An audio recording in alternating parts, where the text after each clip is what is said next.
Akademiks, what's poppin', my G? Yeah, I'm good, man. I'm just out here chilling. How you guys? We good, man. Nah, good, man. From the door. We fuck with you heavy up here, man. We fuck with you heavy up here, you know what I'm saying? We watch all your clips, the war in Chiraq. I appreciate that, man. I know that, man.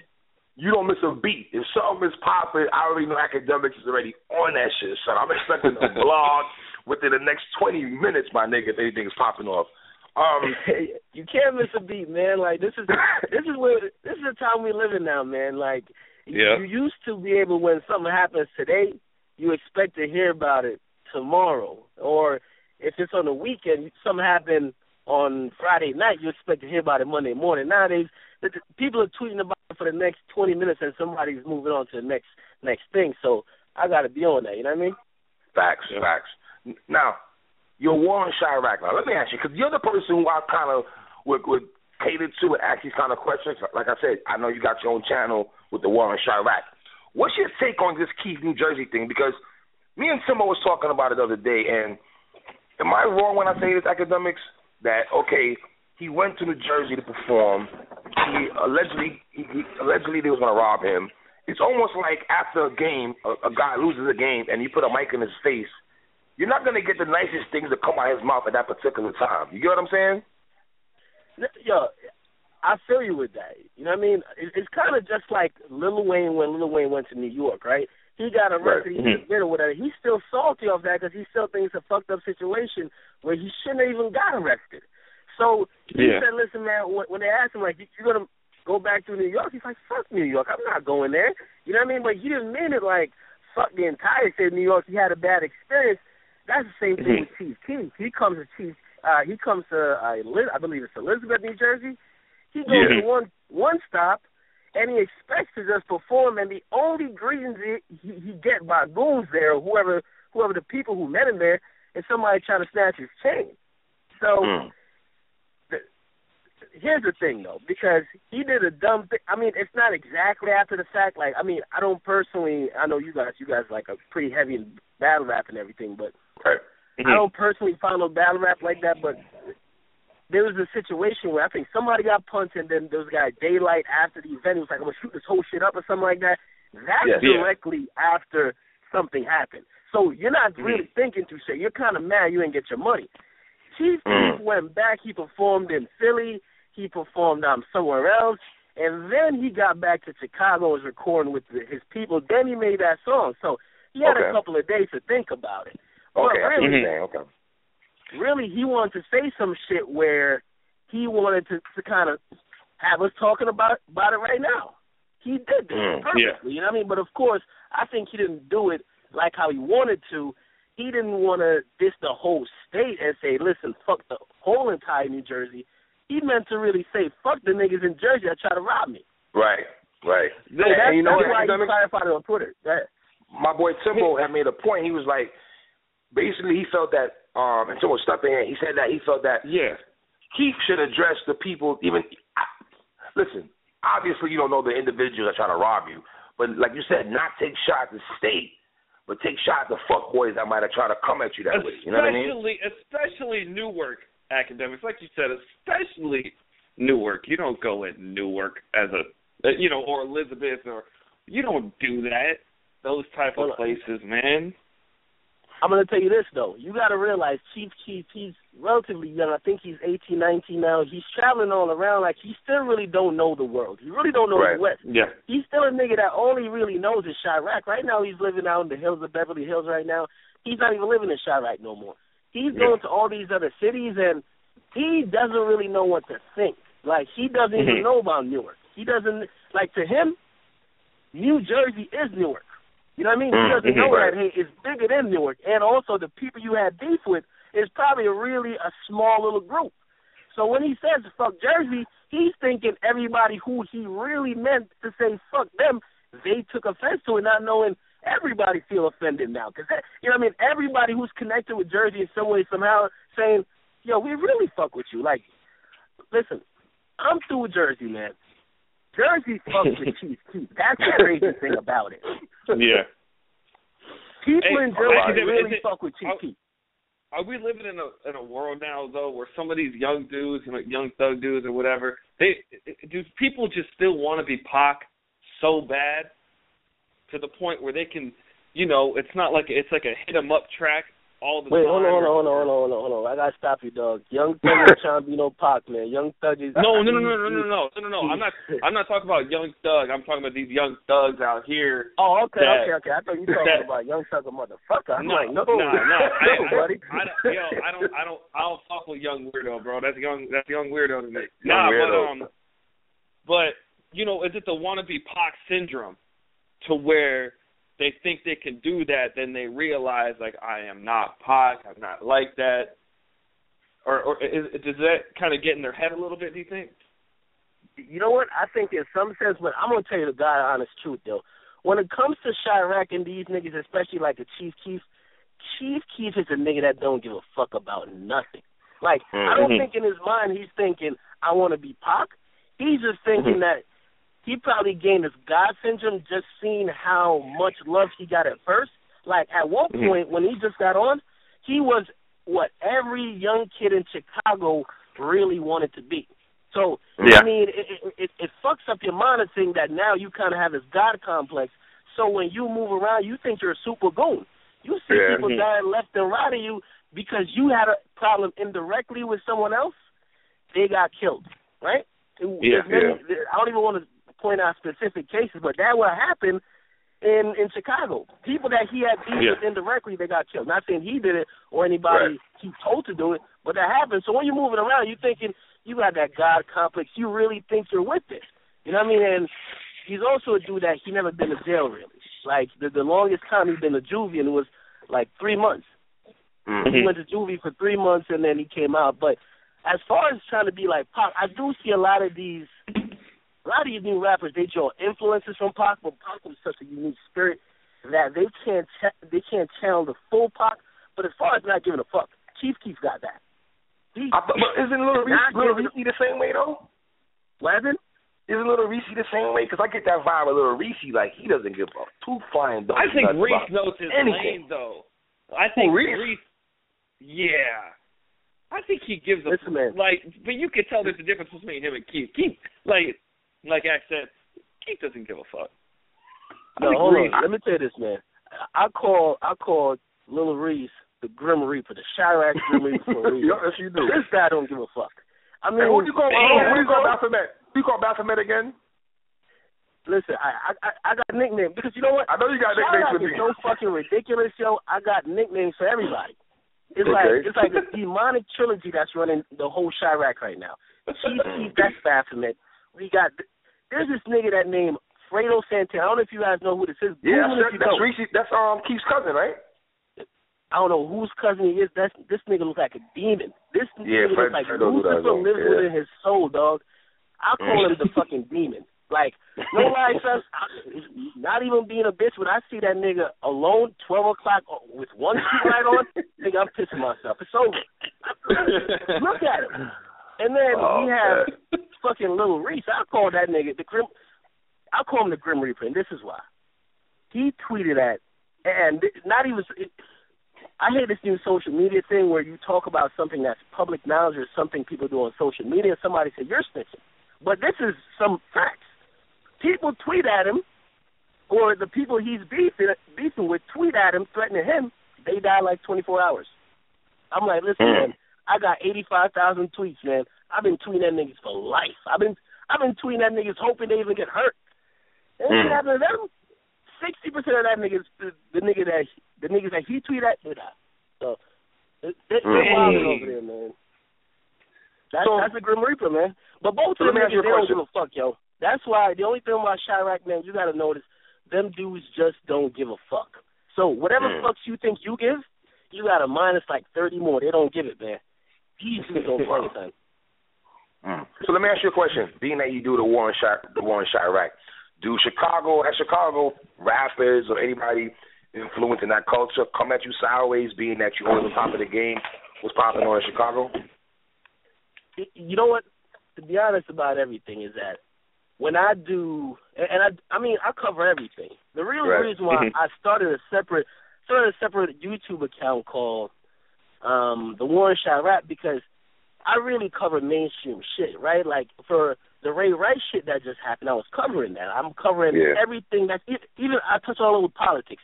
I was going to do the ISIS shit, but I kind of stay away from it because a lot of religion people, I don't want to, so I just kind of stay away from it for now. Yeah. But I cover a lot of mainstream subjects. The thing is, when you talk about Chicago, when you talk about gang culture, when you talk about everything that has to do with Keef, Lil Reese, and everybody like that, you can look on any of your favorite websites. Look on Vlad TV. They'll post a story about fucking Drake, and they'll post a story about Chief Keef, and it does the same amount of views. You know why? People love that nonsense. People really love that type of fuckery. So what I did is, I don't want, number one, to run away the other fans I got or supporters or people that view me. So I said, I'm going to separate this shit. I'm going to create a whole new lane for you guys that whatever you want, you like hearing about the dumb shit, I like talking about it. You can hear me talk about it on that page. Now, as far as the rappers, they get offended, but you know what it is? It's not. I'm not taking sides. I never take sides. That's why. Yeah, you don't take sides. That's true. That's true. You don't at all. Recently, people they were sending me like, "Yo, you gotta talk about this. Somebody switching." I don't give a fuck about gangs. I don't know about gangs. I'm speaking objectively, and the thing is, you won't catch it because some people be like, "Yo, you be dick riding Lil Reese." I'm like, no. If Lil Reese do something fucked up, I'm getting on him too. Anybody that does something fucked up, I speak about it and I speak what I think.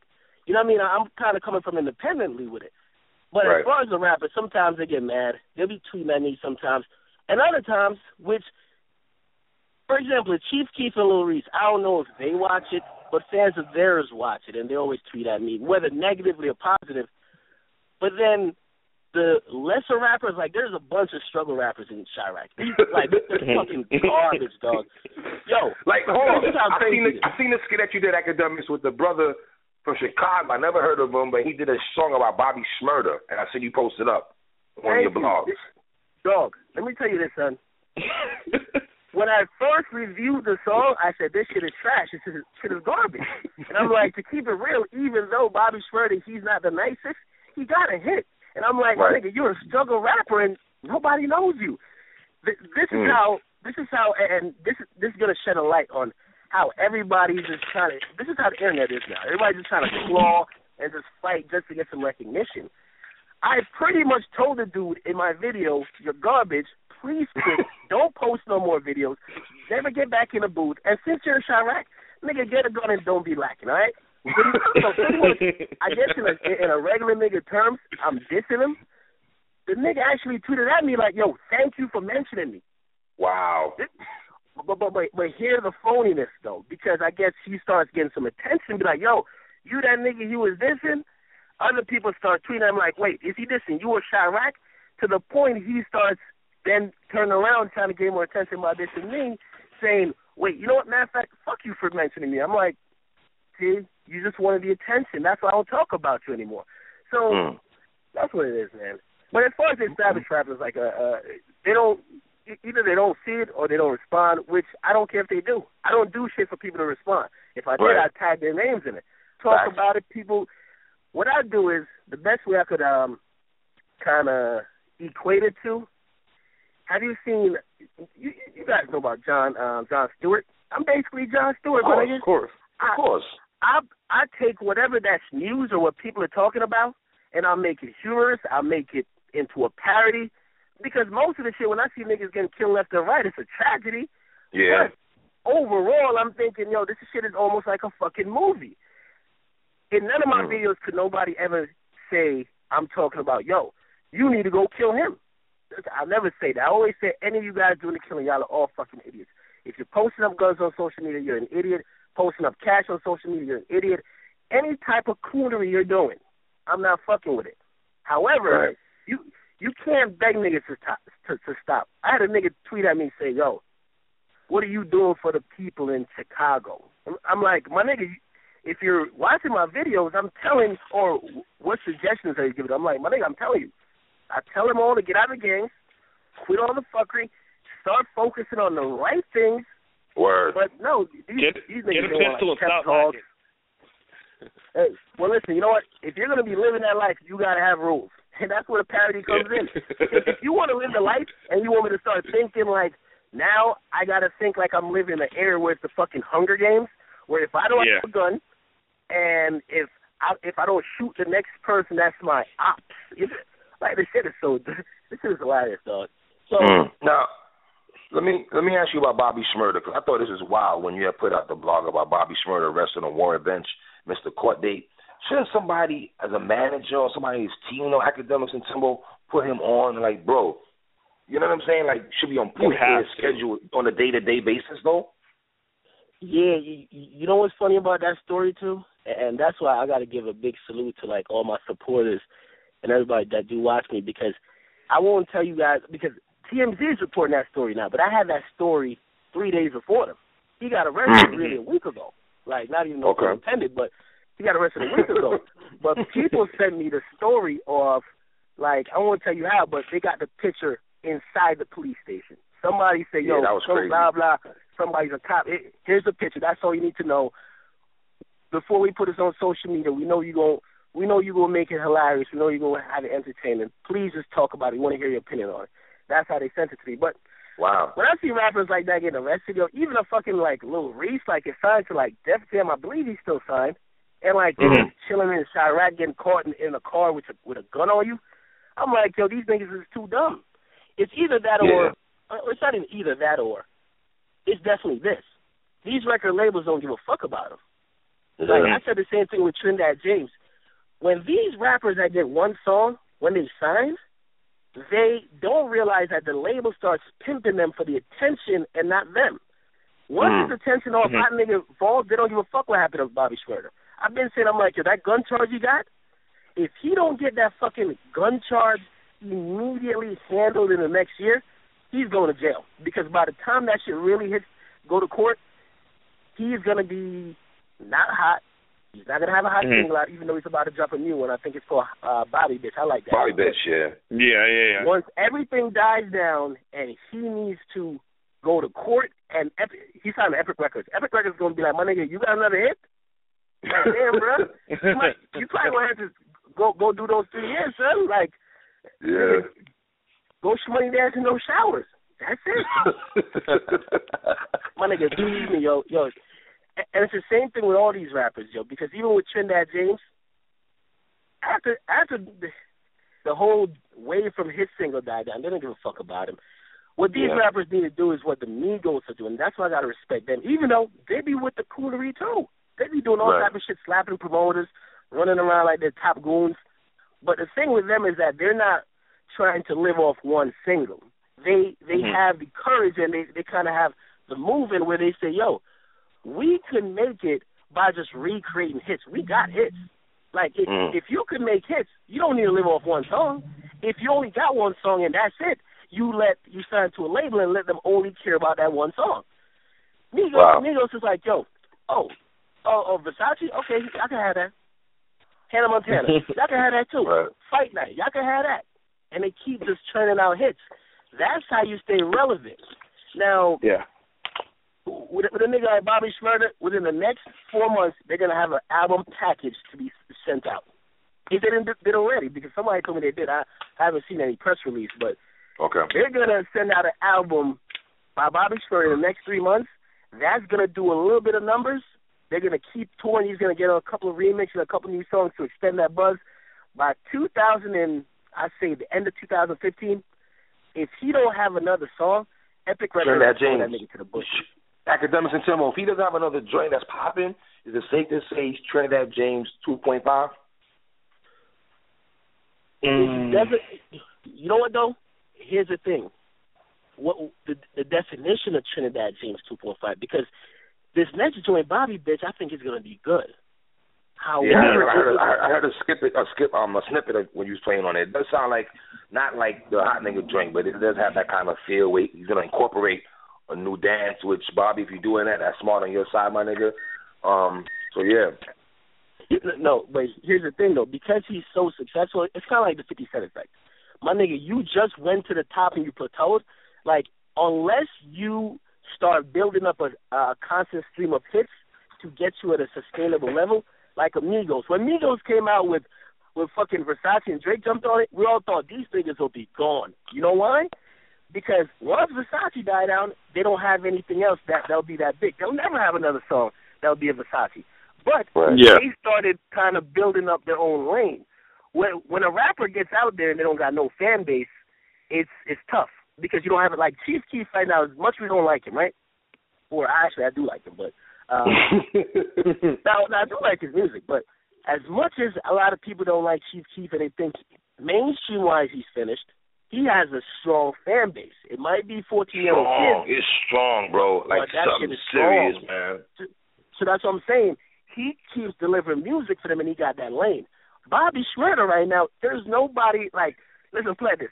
Chief Keef fans on Twitter right now talking about #GlowGang. GlowGang. Right? You don't see no Bobby Shmurda fans talking about I'm GS9'd up. Get the fuck on that. They're like I'm shmoney dancing. They're connecting with the song more than his movement. So you got to build a movement through delivering constant hits, or not even hits, but really good songs. Because a hit is like you on the Billboard charts. He's not gonna get a hit, or maybe he won't get a hit, but that's what it is. So it'd be okay, man. Now, let me ask you another subject that you had. Go ahead, Timbo. Go ahead. One thing: if Chief stepped foot in Chicago or Newark or New Jersey, what's happened? Are those threats honest? What'd you say? If who? If Keef steps foot in Chicago, caught slipping in Chicago and Newark, do you think those threats are honest about him, though? Oh, I thought you asked me if I stepped foot in Chicago. I'm like, nigga, I would never go to Chicago. You went to New Brunswick. You a smart man, Akademiks. You went to New Brunswick. That's a good choice. No, but as far as Chief Keef, like, there is a possibility he could probably be back in Chicago. I mean, like, I see him mending certain beefs he started that kind of really said that those factions said, fuck him and you can't come back here. I seen him kind of mend, like, Lil Dirk. Lil Dirk was one of them, but he also got some beef with some other block niggas that they got this whole little section of, like, some coon block or whatever it is. Like, a bunch of niggas hanging out there just with guns. But the thing is, he don't really want to go back there because he used to support all those niggas right before he got out, and they were draining him financially. You know what I mean? So he don't really want to go back. Like, I'm actually about to, I think it might be out right now, about to release a video about this one guy. No, actually, this dude, Rowdy Rebel, right? He's dissing this other guy, That's the guy from GS9, right? That's Shmurda's boy, like right? He's dancing to a diss song to King Louis, but then there's another guy that's with him, or they're in the same gang, whatever. They're like, yo, you and Bobby Shmurda can't come to no Chiraq. And I'm like, yo, what is up with these niggas thinking that Chiraq is a vacation destination, B? Like, are you serious for real?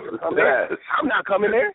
I'm like, okay, maybe he can't come there for, like, right now and miss a couple of shows, but it's nothing, oh, you can't come to Chiraq, you're broke. Right. No, you just can't perform at 2 clubs out here.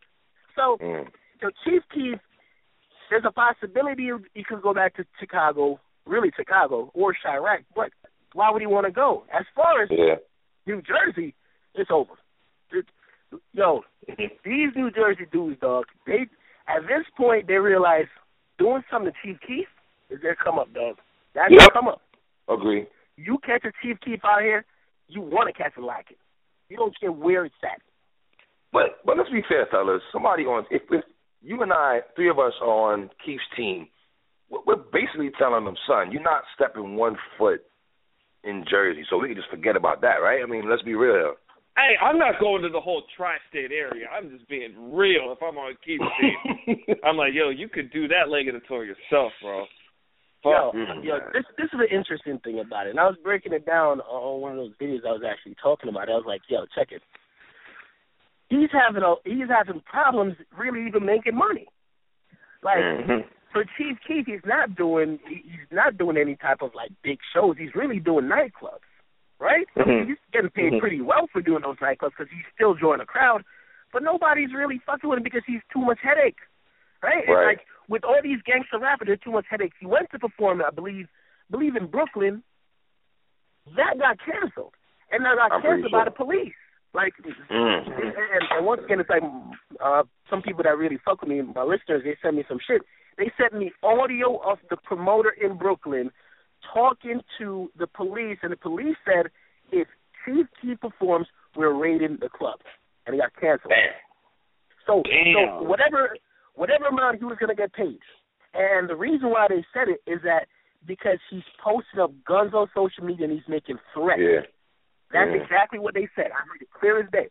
And the promoter was really talking to the cops like, are you sure he can't perform between this time? And it was like, if he does, we're coming up in there. It was like, you cannot advertise that he's coming to the club. So he didn't perform there. He was supposed to perform in Jersey the night after. He kind of went there, almost got robbed, and then he did perform, I believe, successfully the night after in Philly. So, my nigga, that's not no tour I would want to go on, my nigga. Like, every night, somebody's trying to rob you, somebody's trying to kill you, the police are trying to cancel your shit. That's not a fun time, dog. No. See, this is why, and correct me if I'm wrong, fellas, is Lil Dirk moving better in these streets than Keef? It seems like Dirk, he aligns himself with cats. I seen him with a blog you had on there with Bobby Shmurda and GS9 crew. He hangs out with the Migos. I guess he gave him a G-Pass to come to Chiraq. So Dirk seems to be moving in the sense of, I'm trying to make amends with people and not trying to, you know what I'm saying, have bad I'm not trying to vibes with certain people in the streets and shit. I'm not trying to die. Yo, Lil Dirk, he's moving way better than Chief Keef. Because Lil Dirk, he's not really trying, like, most of them, them dudes call themselves savages for a reason, man. Them niggas think like animals. Real talk. Like, a lot of people, Rondo number 9, all them niggas and shit. They be like, yo, why you call them like, why do you say when they commit crime, they're crooning? I'm like, because, and they're like, you're dehumanizing them. And I'm like, yo, they call themselves savages. The real definition of a savage is not a human. So I'm not doing it, they're doing it. But Lil Dirk actually has, like, he knows how to kind of maneuver. He's not trying to beef with anybody. Of course, he knows he's still what they consider a gangster rapper, at least this new age. Right. So he's still, like, for example, the shit with Tiger, that was just a bullying. Yeah. That's him just trying to let people know that, yo, I'm that nigga. But as far as really beefing on some street shit, talking about you'll take on a whole city, Lil Dirk won't do that. Lil Dirk is good. And even then, Lil Dirk went to Jersey and got tested, too. The Jersey niggas just want to get somebody lacking, though. Believe me. They try to rob anybody. Okay. Now, Jersey, let me ask you about this 50 Cent thing going on. I want your opinion, y'all opinion on this. I seen when you did a blog with 50 Cent taking pictures with Floyd and another picture with Slow Bucks and these guys. What the fuck is going on here with that? Was it some shit like, okay, 50 had some situation with his grandmother, my condolences to his grandmother, passed away, so niggas is trying to get him while he's down? That's what I took from it. With the joint with Floyd, and you got to realize, to me, I don't really believe in karma like that, but a lot of people do.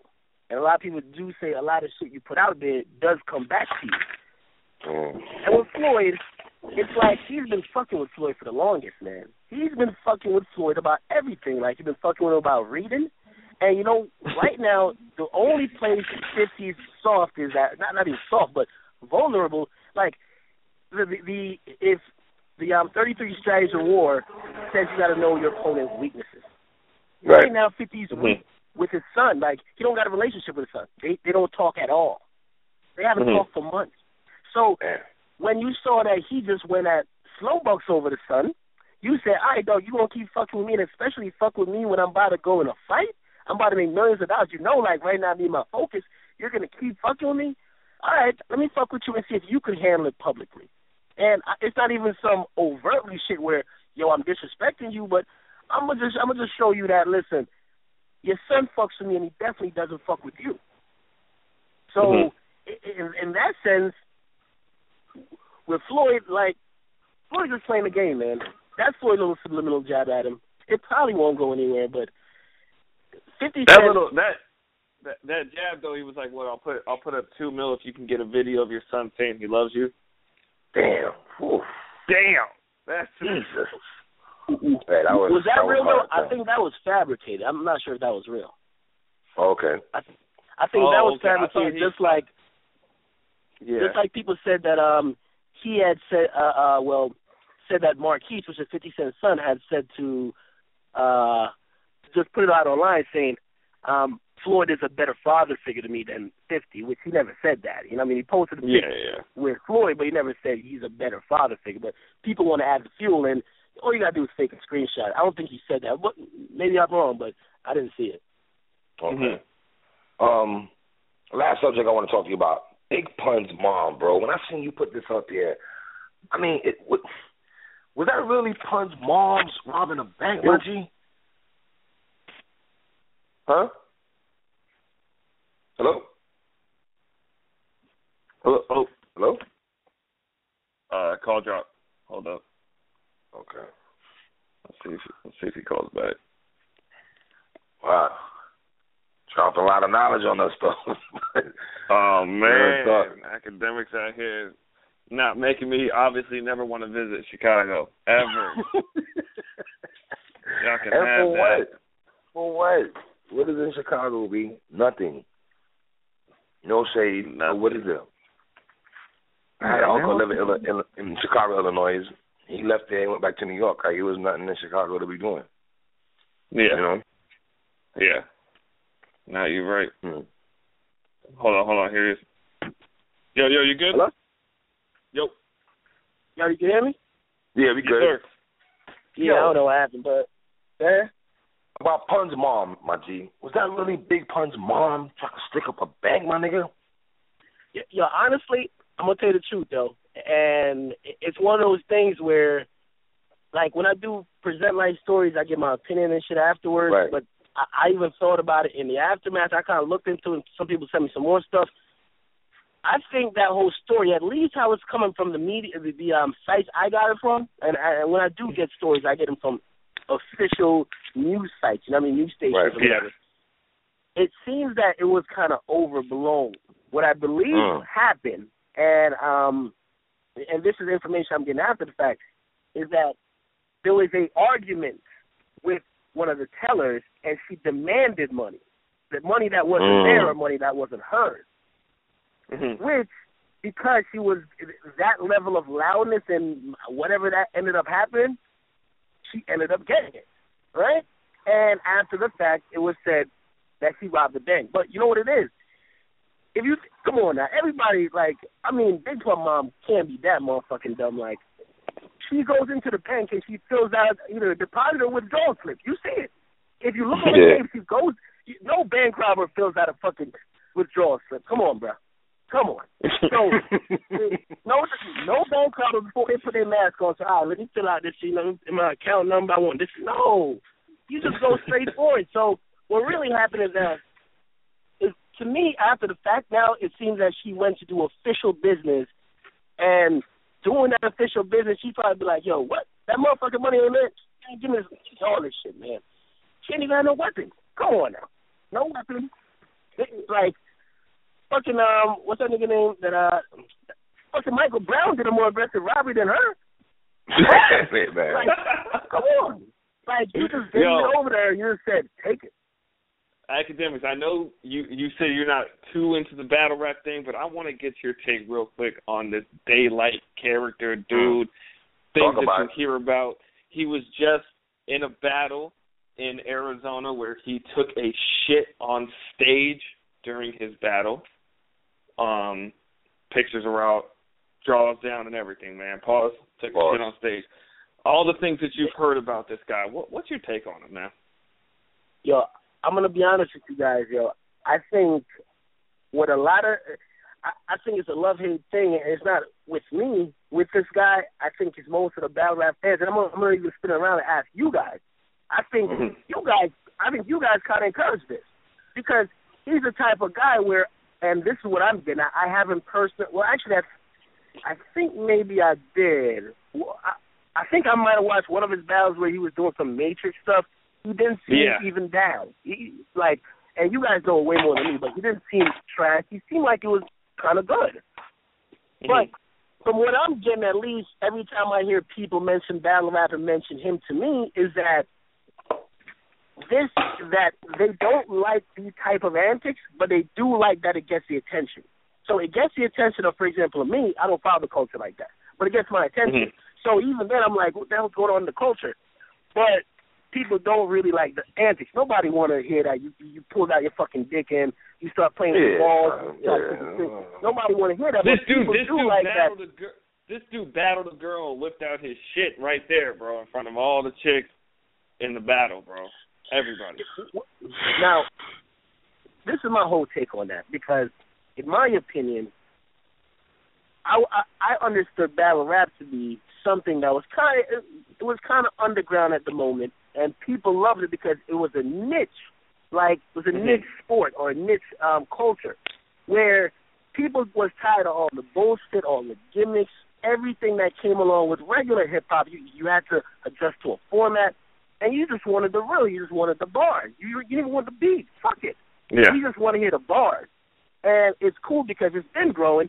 But the thing is, a lot of times when it comes to underground or very secular type of cultures, they grow organically, but they grow stronger. I'll tell you this: you give me 1,000 battle rap fans, they're probably way more supportive than 10,000 hip hop fans, because that culture is so rabid. You know what I mean? But then when you start throwing antics into it, and I even talked about it. I mentioned fringe fans. What hip hop does, hip hop caters to fringe fans. Me, I'm a radio host. I'm a media personality. I do radio. I've done radio, and I understand the concept of radio. That for radio, we don't care about the people who are going to be listening all the time. Like me, I ride around listening to radio. It doesn't matter what. You know what I mean? There's always some. Well, I love talk radio, but there's always something for me to listen to. Right. But if I'm listening to a Hot 97 or Power 105, they already know they got me, or they know what I'm going to listen for. The people who they're trying to get is that soccer mom. They're trying to get that guy who's driving to work, who's only going to listen for 5 to 10 minutes.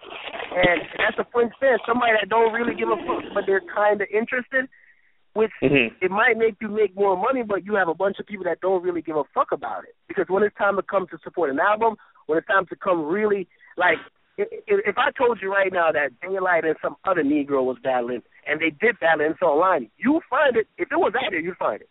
I don't got to give you a link. Yeah. A hip-hop fan who's kind of casual fan, you got to serve it up to them. You got to serve it up to them. You can't make it too long, because if it's too long, they're going to tune out. You could put up an hour footage of battle rap, and I guarantee most people who watch that shit, they watch at least 85% of it. So with everything with a gimmick, when you start throwing gimmicks in there, you start bringing in, or you start trying to appeal to the fans that don't even fuck with you. You're kind of losing the ones that do. Because the people that come in there for bars like, wait, this is like fucking Young Thug. Young Thug is calling his niggas bait, talking about, listen, the pussy don't get me hard. Like, and you start thinking some weird shit like, wait, this nigga Daylyt, he might be on some suspect shit. So that's where it goes with the gimmicks. So I question where battle rap is going when I see that. I mean, so far, I believe, and you guys can correct me if I'm wrong, it's only an isolated thing. So we're not seeing a bunch of Daylyts. It's just him. No, it's just him. Trust me, there's only one monster, Akademiks. One monster. His name is Daylyt, my G. And the thing about that, Akademiks, and Timbo could tell you this also, he has a large fan base, bro. Like, in some nigga, he's the only battle rap Akademiks that could lose a battle and still get bigger battles and better battles and still get booked and fans still want to see him. He's the only one.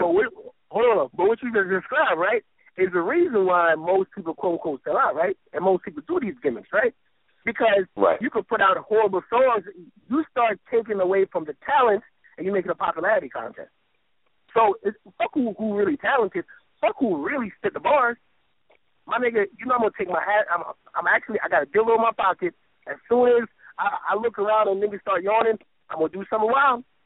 So everybody's going to tune in. So now the promoters, which no matter what, even though, and I'm not too sure who runs these organizations that do throw these battles, they probably do love it, like love the culture, but they're businessmen. You know what I mean? So they're going to book him because he's going to bring a crowd.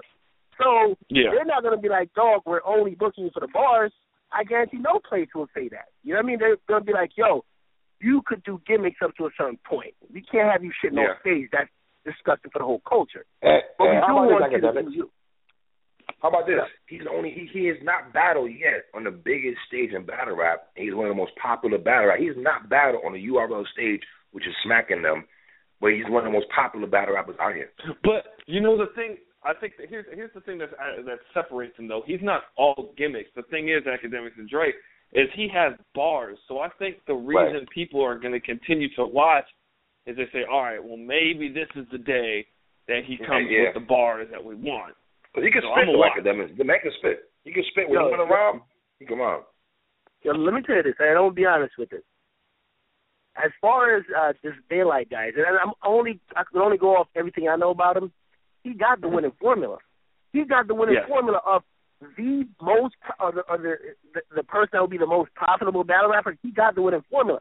I just think most people just wish that the formula, because it's going to involve some gimmicks.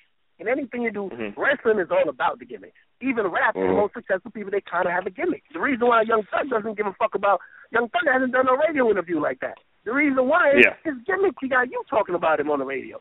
Why does he need to sit down and talk to you when you're talking about his gimmick? So the thing is, if his gimmick wasn't so disgusting, like, you know what I mean? Like, you're taking a shit on stage, you're turning people off too, right? Yeah. Like, if it was something that was just very entertaining, like taking a crap on stage is entertaining. Maybe, and I think maybe he was at this level, but he's got to graduate. That's the thing about gimmicks. You can't stay at one level. You got to graduate because people see it already. So it's not a gimmick anymore. That's just you. So if he used to come in weird outfits, if he, I don't know, whatever he used to do, he got to then step it up. I seen some shit, I believe, on Black TV. He said he let Diddy get 5 strokes on him. For like son. That's just, you know. But you could tell he's trolling for attention. He's trolling for attention. He's going to get it. The thing is that I'm not sure what his end game is, especially putting that, like, he's really only doing gimmicks. Like, it's not even like the gimmicks is him. Like, if you're taking a shit on stage, that's not something organically. That's something you want to do to make a headline. You know what I mean? If, like, for example, with Young Thug, you know why it's kind of working? And by the way, I'm not sure if whatever you guys' opinion on Young Thug is, the same way you think about Daylyt, that's Young Thug. Young Thug got some talent. I DJ. When I play Young Thug in a club or at a college, I see the fucking reaction I get. That lifestyle shit, even though the lyrics are sus, this could get a reaction. I'm like, whoa. You play that Ain't About the Money and you play Young Thug's part, niggas just turn it all the fuck up. But then, outside the music, people, the antics do it. But the antics look like it might be him. It looks like the game shit, he's staying consistent with that. Like, if he wanted to graduate by now, would have seen him tongue kissing his lover, Birdman. We ain't yet, but let me ask y'all a question, though. Is it more like, guys, when you say Young Thug and Daylyt, that, let's be real, fellas, we live in a world, a society where the gay community is out here heavy. Are they trying to grab that audience? That's why I look at it. They're trying to grab that core audience of the gay community and trying to get them as fans. They might not even be gay. They're just trolling I think the gay community to fuck with them. Just want that attention, man, like Hank said. They just but isn't attention from the gay community? That's what he's looking for? He's trying to attract that crowd. I can tell you now, they could probably speak to get the attention of the gay community, but that's not what they're getting. Both Young Thug and Daylyt, they're not getting the attention of the gay community. The gay community, and you got to realize, like, I know the gay community, and not on some funny shit, because I know somebody's going to be listening to this somewhere and be like, yo, I mean, chill. Number one, I'm Jamaican. I was born there. Actually, I'm proud to say that when I actually came over here, I had some of the most negative thoughts about anything that was same sex. And then through culture and really through coming over here, seeing other things that used to be considered taboo, I'm like, you know what? It's other people's lifestyles, man. Like, what people do is whatever. Like, you start seeing it enough, and I'm not too big on, okay, the Bible say this. So I'm like, let them do them, They're having fun. They look like they're keeping to themselves, or they're not bothering people or forcing it up on you. Let them do them. But Daylyt and Young Thug, the gay community, they would rock with these guys if they were really gay, but they're not gay, or we think they're not gay. Young Thug, he's kind of muddling the waters, but for most people that are actually in the gay community, they don't want niggas that's in the middle. You know why they don't want to support niggas that's in the middle? Because they're not really claiming them. They want people that's claiming them. When that nigga came out and said, yo, she had that song, Throw That Boy Pussy, the gay community had his video 500,000 in a day. Why? Damn. Because he said, I'm fucking gay, and this my song, this that gay anthem. When Young Thug is mumbling in the middle like that, it creates conversation. I'm a media personality. I do a radio show. I put up videos on YouTube. So I'm going to talk about him. The media is going to talk about it. People on fans are going to see pictures of Instagram and be like, what the fuck is going on? So you're going to gain the attention. So really the attention you think that you're getting is the gay community is really the fascination of straight fans wondering what the fuck is going on. The gay people are not saying, oh, Young Thug, that's my day. No, ain't no gay person doing that, yo. Like, they're looking at Young Thug like, yo, they're looking at Young Thug like, this nigga is gay, but he's still in the closet. Because if he's really gay, he'd just come out and say, yeah, I like dick. Right. Yeah. Yo, staying on this topic, last one. I promise you I know you got shit to do. What do you think about these mainstream artists coming back? You got Bone Crusher, Mike Jones, Keith Murray, and Fredro Starr all trying to get in this battle shit. What do you think? What? That's a very interesting question you asked, Joe. Because I've been thinking about it. I've been seeing a lot. And I do give credit to, I see certain media outlets give them the proper respect and at least give them an opportunity to get that stage time. For example, the Breakfast Club gave Fredro Starr, even though he kind of acted up. He was acting crazy. He's acting crazy on there. Yeah, they gave him the opportunity to get some airtime, and of course they still got some fans, but it gave that national platform. Whereas at the point where the Breakfast Club is, they could be like, fuck you, we don't want to hear nothing about you. And they do it for other artists, and some media outlets do, some don't. But what it kind of just makes me think, and even without like Ja Rule, I'm like, man, this shows how young the culture of hip-hop is. And because after the first wave, and it's not, I mean, it's been a couple of waves, but like after the first wave of hip-hop artists and the second wave, I mean, the people from the 90s, if they're legendary, they still have a chance to tour, but the people that are popular in the late 90s, early 2000s, if you weren't big and you're not still doing it now, there wasn't no type of avenue to cater to that older hip-hop crowd. It's kind of like hip-hop is always catering to the same demographic, which is 13 to 25. And if you're above that, yeah, you could kind of get it, but that's what they're trying to cater to, 13 to 25. So when I see the older artists come back and the people who are 13 to 25, they're like, who the fuck are you? You know what I mean? Yeah.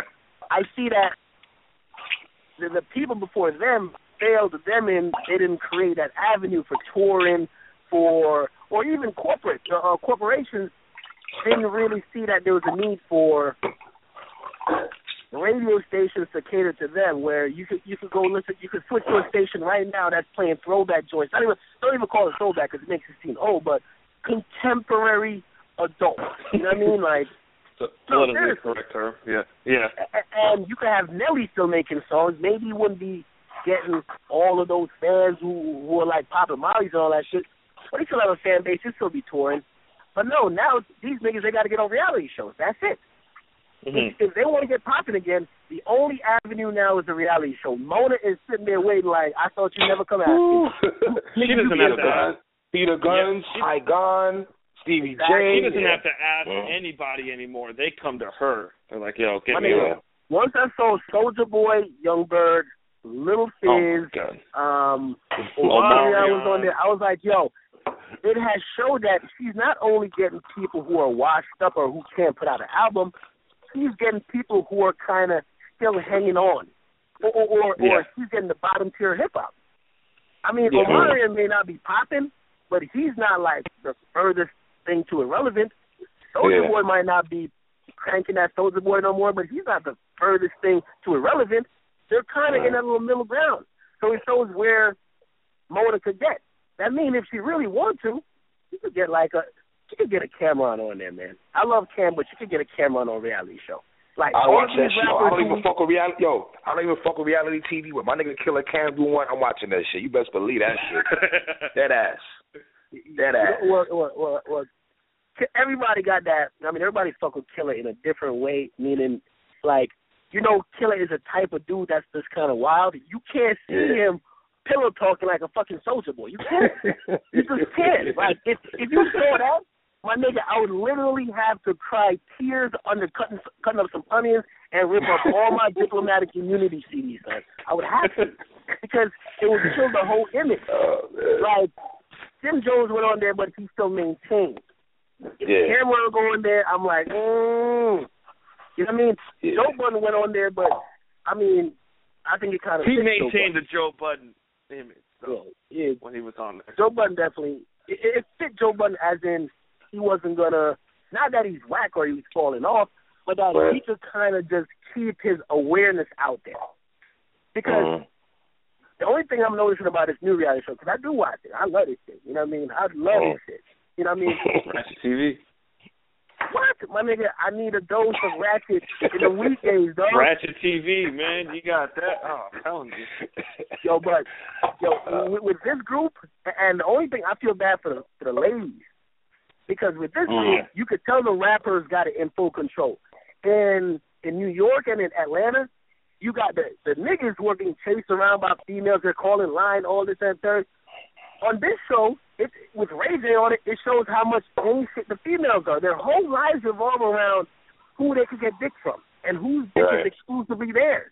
Like Maybach, that nigga look like he's about to be a great father. He's mediating a relationship between his mom, who his mom looked like she's kind of loose, and his baby mom, she look kind of out there. And then we got fucking Lil Fizz. Every chick is like, oh my God, Lil Fizz is father of the year. The chick look like a bum ass chick. She's not taking care of a kid. There's two trannies on there though. There's a chick named Nikki Muda. She's a tranny. Anytime a chick gets too much facial work done, she looks like a tranny. And I just got a thing, man. If you kind of look like a man, fuck it, you're a man. Like I'm taking no chances. If you kind of look like a man, fuck it, I'm gonna give you the man title. But her and some other chick, they look Hazel E, something like that. Her lips is all swollen up like she got Botox in her lips. Like it's just crazy, man. It's just crazy. I ain't gonna lie, I do watch it. Yeah. Okay. I love Hell it. yeah. Yo, salute for coming up here, bro. We appreciate that. Akademiks, for real, man. We're gonna have to do segments like this all the time. We got Vlad over here doing Charlemagne, man. We're gonna be up here doing Academics. Bro. Yeah, we gotta do once a month. Once a month we need you up here, man. Yo, listen, man. You know what though? I remember I was supposed to do the show. What was it, Sunday? I fucked up on that, man. Yeah, man. But nah, you good, man. You good money, man. It's all good, bro. Man. You're like, anytime you guys want me, just hit me up, man. I'm cool. Most definitely. Live show will do that. One thing I'd say out though, because I do see I'm moving. Yo, listen, continue, just keep building your brand. Make sure you keep focusing on your brand, remain consistent. Like I know a lot of people, even people that's probably now learning about me and shit. They're probably even wondering like what happened, why people are even talking about me, or why people even are interested in me. It's really just about being consistent and just knowing shit don't come overnight. You know what I mean? Right. Like I used to, which I'm about to make some announcements soon because I'm about to start up a couple of different things. And prior, like I believe my last. I think no, actually one of my last interviews. I used to interview artists and shit. One of my last interviews I ever did was Charlemagne. And that's all I got. That's all I got put on to you from Charlemagne. Exactly. From seeing you interview Charlemagne a couple times. And I believe I interviewed a couple people afterwards, and I was like, yo, and this is just me. So it's not even any slight towards anybody or even you guys. But I was like, yo, you know what?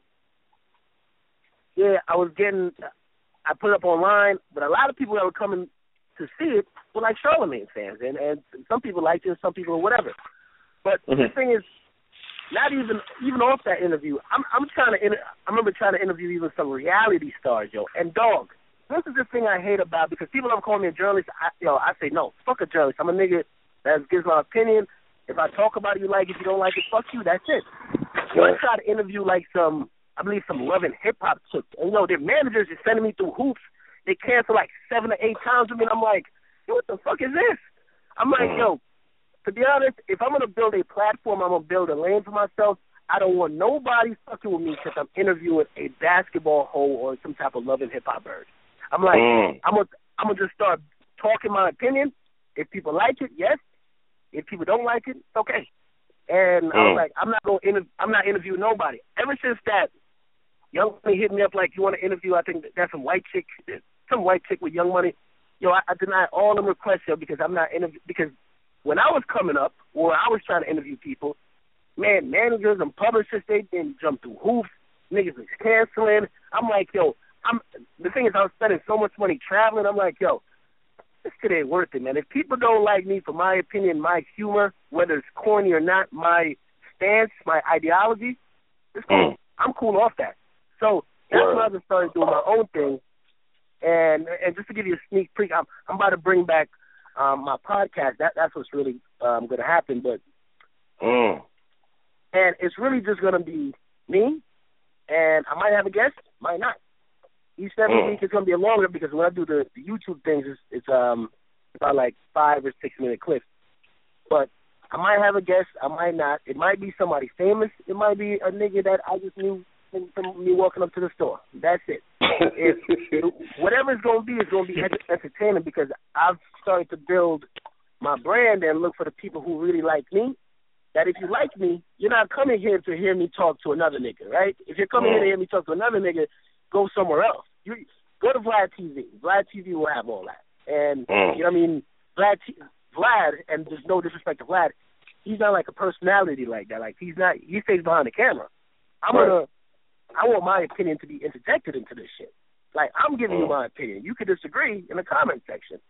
So, after that, I didn't do no more interviews, but I'm going to bring back some podcasts pretty soon. I'm going to let you guys know. I don't know how you guys' arrangements are. I'll probably try to get you guys on there. Yeah, of course. And I'm trying to take it to another level, but also be professional with it, too, because with the amount of people that's now starting to tune in, it starts telling me that, hey, if I raise the platform and keep with the consistency, I could actually take it up a couple notches. Because right now we're doing a couple, like, each and every day we're doing over, like, 120,000 views. You know what I mean? So that's what it is, my G. But if you ever need us, man, we right here, man. Like I said, want to get your opinion like once a month just to chop it up on any big topics. You know what I mean? Get your opinion on it, though, man. You know what I mean? Yeah, definitely, man, because I always got an opinion on some shit, dog, whether they like it or not. Yeah, right.